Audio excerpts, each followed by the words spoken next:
دیکھیں تحریک بالی بلدیاتی نظام کی جو موومنٹ تھی ہم نے یہ 2011 میں اسٹارٹ کی تھی، کیونکہ ہماری ایجوکیشن ہی سوشیولوجی یا رول ڈیولپمنٹ کے حوالے سے تھی. تو ہمارا یہ بلیو تھا کہ اگر آپ کا گورننس اسٹرکچر بہتر ہو جاتا ہے تو آپ تمام جو مائنر یا میکرو لیول کے جو ایشوز ہیں ان کو حل کر سکتے ہیں. تو اگر آپ کی ڈیولپ کنٹریز میں بھی اگر آپ دیکھ رہے ہیں تو وہاں پہ لوکل باڈیز بہت زیادہ اسٹرانگ ہیں. اگر یہاں پہ بھی لوکل باڈیز اسٹرانگ ہو جائیں، اتنی پاور ہو جائیں، اتنی اویئر ہو جائیں کہ انہوں نے اپنے ایشوز کو کس طرح سے حل کرنا ہے، تو یہ ہمارا خیال تھا کہ اپنے رائٹس بھی لے سکیں گے اور اپنے ایشوز کو بھی سارٹ آؤٹ کر سکیں گے. ایشوز تھوڑے سے یہ آ رہے ہیں ابھی کہ یہ ایک طرح سے ایک لانگ اسٹرگل کے بعد یہ ریسٹور تو ہو چکے ہیں، لیکن ابھی ان کی تھوڑی سی کیپیسٹیز کا ایشو ہے، ان کی اویئرنیس کا ایشوز ہے.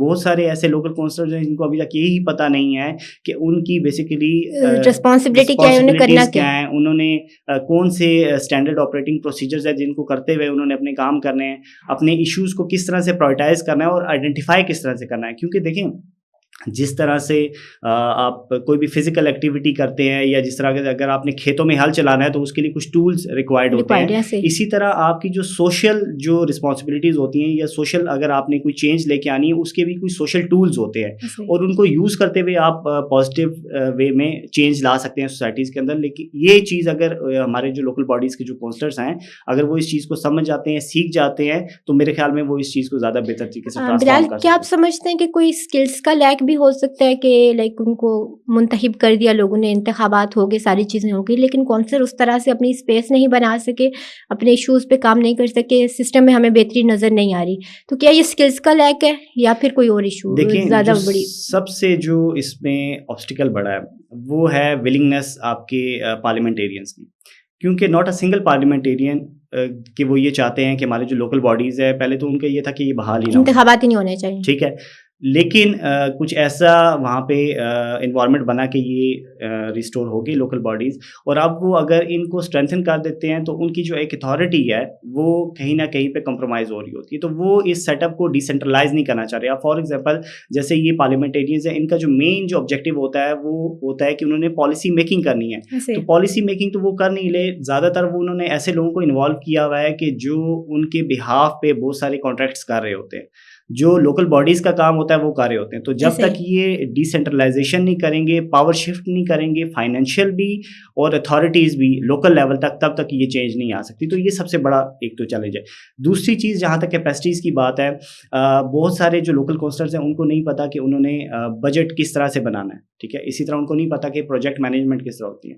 بجٹ کا یہ چیز ہوتی ہے کہ جتنے بھی بجٹس ہمارے بن رہے ہوتے ہیں وہ ٹاپ ٹو ڈاؤن ورڈز بن رہے ہوتے ہیں، پارلیمنٹیرینس کی ایما کے اوپر بن رہے ہوتے ہیں، جو ہماری لوکل لیڈ جو انیشیٹوز ہوتے ہیں ان کو سپورٹ نہیں کرتے. تو بجٹ کا سب سے بہترین طریقہ ہوتا ہے کہ جو آپ کی لوکل کمیونٹیز ہیں، جیسے وارڈ ہمارا سب سے اسمال یونٹ ہوتا ہے، وہاں سے ریزولوشنز پارلیمنٹیرینس کو جائیں کہ ہماری یہ نیڈ ہے، ہماری یہ پرابلم ہے، ٹیکنیکل لوگوں کو انوالو کرتے ہوئے اس کو اس طرح سے سارٹ آؤٹ کریں. پھر ان کی کوآرڈینیشن ہوتی ہے ڈپارٹمنٹس کے ساتھ. ایک جو وارڈ ہوتا ہے یہ بیسیکلی ایک ملک کی طرح ہوتا ہے. جیسے ایک پرائم منسٹر نے ایک ملک کو چلانا ہوتا ہے، اسی طرح ایک لوکل جو کونسلر ہوتا ہے اس نے اپنے وارڈ کو چلانا ہوتا ہے. اس نے انکم جنریٹ بھی وہیں سے کرنی ہوتی ہے اور باقی اداروں کے ساتھ کوآرڈینیشن بھی کرنا ہوتا ہے تاکہ وہ اپنے جو ایریا ہے اسپیسیفک اس کو اسٹرینتھن کر سکیں اکنامکلی اور سوشلی. ایسے ہی آپ نے بجٹ کی بات کی، فائنینشیل کنسٹرینٹس کی بات کی، تو کیا سمجھتے ہیں کہ بجٹ میں ترجیحات ہونی کیا چاہیے آپ کے مطابق، یوتھ کے مطابق اور پاپولیشن کی نیڈ کے مطابق؟ اور کیا جب ایجوکے کے بجٹ کی ہم بات کرتے ہیں تو کیا کہیں پہ ان کو پرائورٹائز کیا جاتا ہے ان نیڈس کو یا نہیں کیا جاتا ہے؟ کس طرح سے اس کی الوکیشن کی جاتی ہے؟ دیکھیں سب سے پہلے تو اگر آپ بجٹ فارمیشن کی بات کریں تو وہ جتنا بھی ہوتا ہے وہ آپ کی جو بیوروکریسی وہ بنا رہی ہوتی ہے اور جو ان کو ڈائریکشن آ رہی ہوتی ہے پارلیمنٹیرینس کی ان کی طرف سے ہی بنتا ہے. زیادہ تر جو بجٹ ہے وہ آپ کی روڈز، انفراسٹرکچر اور اس طرح کی چیزوں پہ جا رہا ہوتا ہے کیونکہ اس کے اندر بہت سارے کانٹریکٹرز انوالو ہوتے ہیں، آپ کی ڈفرینٹ لوگ انوالو ہوتے ہیں جو اس طرف فوکس زیادہ کرنا چاہ رہے ہیں تاکہ وہ زیادہ سے زیادہ کمیشن اس کے اندر سے حاصل کر سکیں. وہ ایک انڈیویجول بینیفٹ کی بات، جو کولیکٹیو بینیفٹ کے اوپر ان کا اتنا فوکس نہیں ہوتا.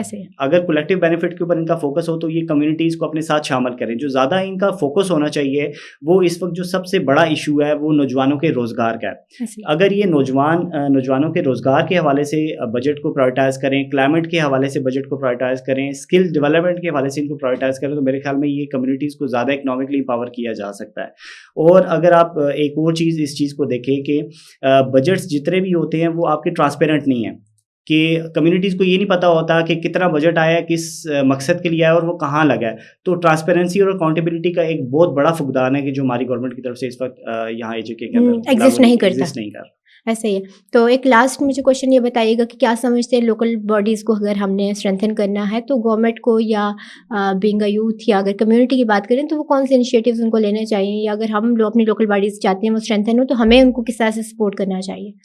دیکھیں, سب سے پہلے تو کنیکٹیوٹی کی بات ہے کہ لوکل باڈیز کے جتنے بھی الیکٹڈ لوگ ہیں یا ایسے لوگ جنہوں نے لوکل باڈیز الیکشن کے اندر پارٹیسپیشن کی, ان کو ایک دوسرے کے ساتھ کنیکٹیوٹی ہونی چاہیے. جب کنیکٹیوٹی ہو جائے گی اس کے بعد ان کو ایسی آئیڈینٹیفیکیشن کرنی چاہیے, نیڈ اسیسمنٹ کرنی چاہیے کہ کون سی اسکلز ہیں جو ان کو کمیونٹیز امپاورمنٹ کے لیے ضروری ہیں یا اپنے علاقے کی بہتری کے لیے ضروری ہیں. تو جب وہ فرسٹ آف آل یہ کیپیسٹیز, یہ اسکلز حاصل کر لیں گے, اس کے بعد ان کے لیے آسان ہو جائے گا کہ وہ کس طرح سے اپنے لوگوں کے لیے کام کر سکتے ہیں. سب سے امپورٹنٹ چیز یہ ہے. بہت شکریہ بلال آپ کے وقت کا, اور اچھا لگا آپ سے بات کر کے, جان کے کہ کہیں نہ کہیں ہماری یوتھ انٹرسٹیڈ ہے اس چیز میں کہ ہمارا سسٹم بہتر ہونا چاہیے, ہماری جو گورننس ہے وہ مضبوط ہونی چاہیے, اچھی ہونی چاہیے. اور مجھے امید ہے کہ آپ کے ساتھ اور بھی بہت سارے لوگ جڑیں گے, یوتھ جڑے گی, اور وہ کہیں نہ کہیں کوشش کرے گی کہ ہم نے اس نظام کو بدلنا ہے, بدلنے کی کوشش کرنی ہے.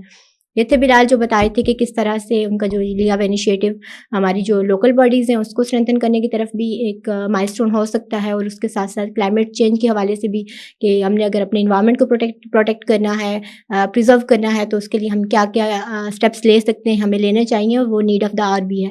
اسی کے ساتھ مجھے دیجیے اجازت, ملتے ہیں اگلی پوڈ کاسٹ میں اللہ نے کے بعد.